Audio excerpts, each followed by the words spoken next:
अस्सलाम वालेकुम नाजरीन, मैं हूं अब्दुल रज़ाक खट्टी। वफाकी वज़ीर आबी वसाइल फैसल वावडा की जानिब से एक बार फिर हुकूमत सिंध के ऊपर न सिर्फ शदीद तनकीद की गई है बल्कि कहा गया है कि कोरोना तो एक तरफ फैल रहा है, लेकिन सिंध हुकूमत के जो इक़दाम हैं उससे भूख से लोग मर जाएंगे। लेकिन उनका जो रवैया या जिस तरह उन्होंने तनकीद की,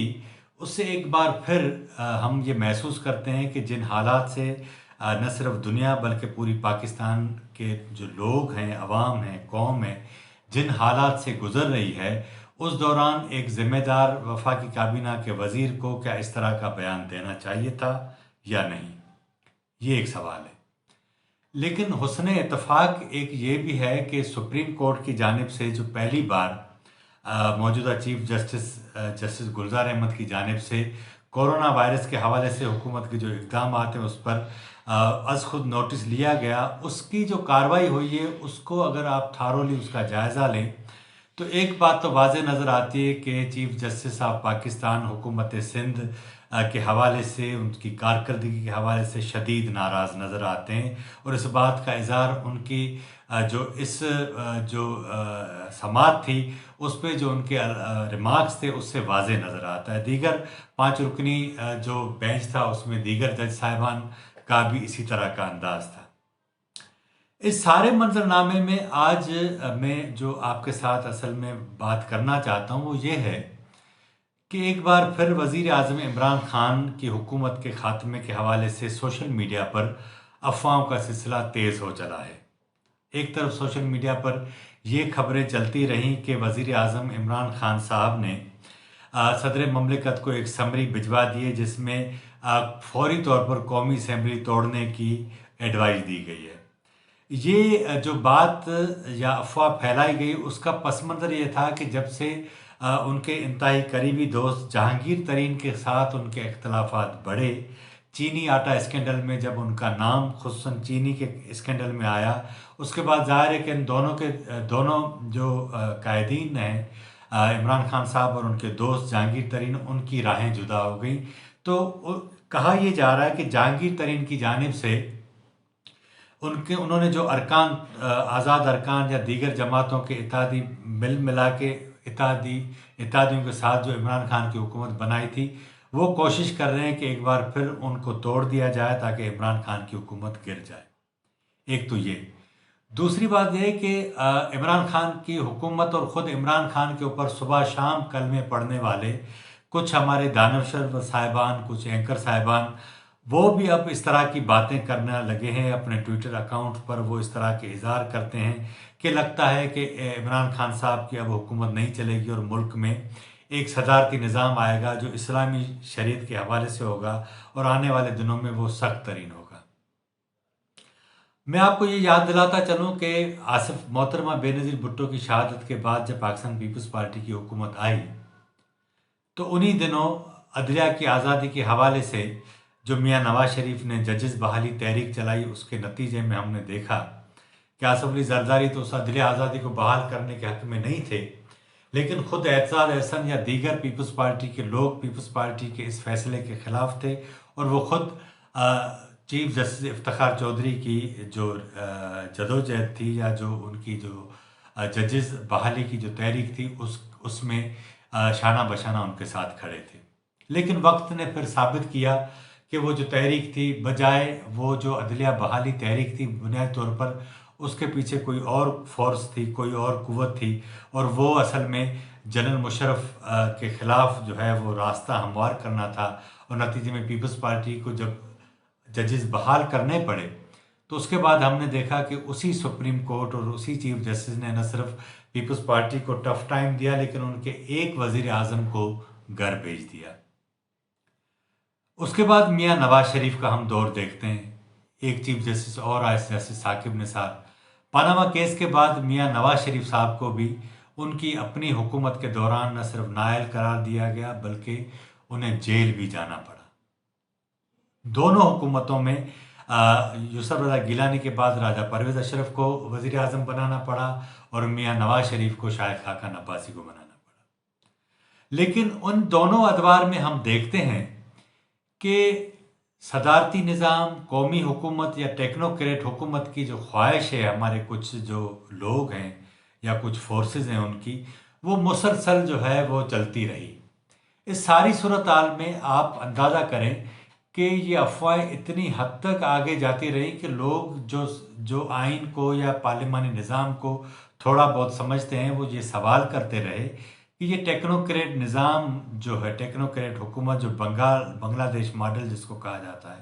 یا قومی حکومت جس کا آئین میں کہیں کوئی تذکرہ نہیں ہے، وہ کس طرح آپ اس کو بنا سکتے ہیں۔ ظاہر ہے کہ آپ چلیں اس بات کو ایک ہم یہ بھی فرض کر لیتے ہیں کہ تمام سیاسی جماعتیں اکٹھی بھی ہو جائیں، تو کیسے ممکن ہے کہ آئین سے ماورا آپ ایک حکومت بنا لیں؟ ممکن نہیں ہے۔ ابھی بھی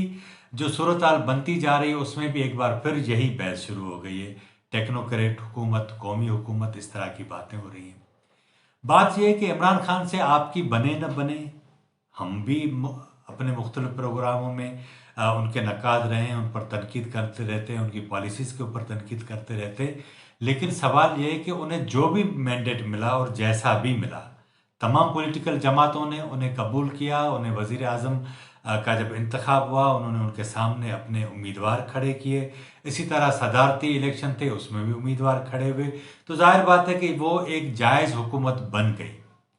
اب ایک بار پھر جب ان حالات میں جب ملک انتہائی شدید ترین جو ہے وہ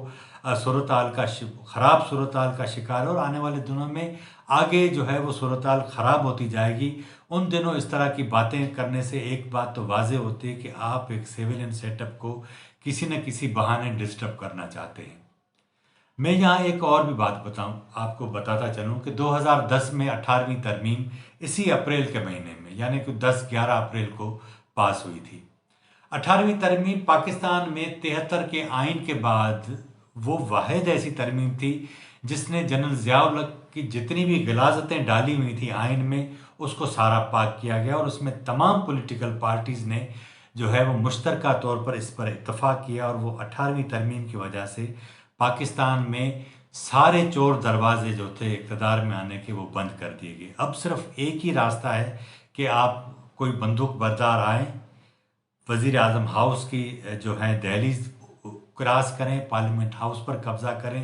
اور آ کر اقتدار پر قبضہ کر لیں تو ٹھیک ہے، باقی اور کوئی راستہ نہیں بچا۔ اس سارے عرصے میں جو ان 10-12 سالوں کے دوران جو پاکستان کے سیاسی نظام میں بہتریاں آئی ہیں، حالانکہ بہت ساری خرابیاں ابھی تک موجود ہیں، اس کے باوجود جو چیزیں بہتر ہوئی ہیں وہ یہ ہوئی ہیں کہ ایک کنسنسس، ایک اتفاق رائے بنا ہے پورے ملک کے اندر کہ کم سے کم ڈیموکریسی جس طرح کی بھی ہے وہ اسی آئین کے اندر چلتی رہے۔ حالانکہ میں آپ کو ایک اور بھی بات بتاؤں، میں واپس آتا ہوں ادھر، لیکن ابھی مجھے یاد آیا، میاں نواز شریف کے 5 سال کے دور کے دوران ہم نے دیکھا کہ سندھ کے اندر ان کا رویہ بالکل اجنبی جیسا تھا۔ انہوں نے سندھ سے جو وزیر اٹھائے تھے ان کو بھی کوئی لفٹ نہیں کروائی، نتیجے میں حکیم بلوچ صاحب ہم دیکھتے ہیں کہ وہ مجبور ہو کر ان کی کابینہ چھوڑ کر اور ریزائن دے کر چلے گئے، اور نتیجے میں دوبارہ پیپلز پارٹی میں شامل ہوئے، اور وہ اس کے بعد دوبارہ MNA بن کر واپس اسی اسمبلی میں آئے۔ میاں نواز شریف کا رویہ سندھ کے ساتھ اسی طرح کا ہی تھا،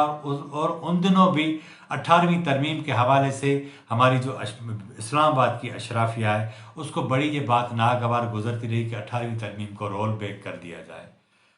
نون لیگ کے کچھ لوگ اس بات کے حامی بھی تھے، لیکن کیونکہ آئین میں ترمیم کسی بھی ایک جماعت کے بس کی بات نہیں ہوتی، اس کے لیے 2/3 میجارٹی چاہیے، اور آئین کے لیے دونوں ایوانوں میں 2/3 میجارٹی اپوزیشن کے بغیر ممکن نہیں ہوتی۔